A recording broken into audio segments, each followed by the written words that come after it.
শাকিব খান ও দেবের পরে এবার সোহম চক্রবর্তীর সাথে জুটি বাঁধতে চলেছে ইধিকা পাল। রিসেন্টলি সোহমের বহুরূপী মুভির একটা পোস্টার সামাজিক যোগাযোগ মাধ্যমে খুবই ভাইরাল হয় এবং এই মুভিটি হতে চলেছে সোহমের ক্যারিয়ারে বেস্ট মুভি, যেখানে সোহমকে মোট 7টি লুকে দেখা যাবে। বাট এই মুভির সবচেয়ে বড় চমক হচ্ছে এই মুভিতে সোহমের বিপরীতে নায়িকা হিসেবে থাকবে ইধিকা পাল। দেবের খাদান ও সাকিবের বরবাদের পরে তো ইধিকা পালের জনপ্রিয়তা আকাশচুম্বী। বরবাদের সাকসেসের পর এখন নায়িকা ইধিকা পালের আপকামিং মুভির লিস্ট অনেক বড়। বাট সম্প্রতি 2টা মুভির অ্যানাউন্সমেন্ট করেছে ইধিকা পাল।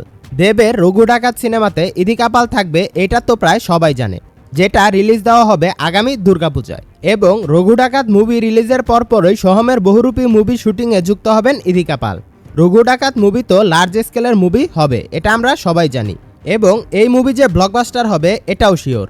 আর যদি বহুরূপী মুভির কথা বলেন তাহলে তো কোনো কথাই নেই, কারণ বহুরূপী মুভিতে একটা ফ্রেশ জুটি দেখতে পাবে দর্শকরা। সোহম ইধিকা একদম নতুন এবং একটা ফ্রেশ জুটি। তবে ইধিকা তো দেব ও সাকিবের লাকি চার্ম হয়ে গেছে, এখন দেখা যাক সোহমের লাকি চার্ম হতে পারে কিনা ইধিকা পাল।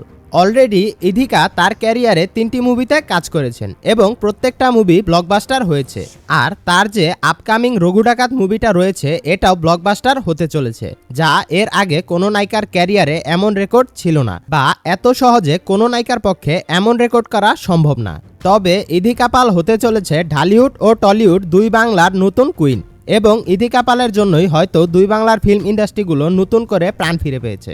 তো আপনার কাছে কি মনে হয়, সোহম ইধিকা জুটি কি দর্শকদের মনে জায়গা করে নিতে পারবে? অবশ্যই কমেন্ট করে জানাবেন।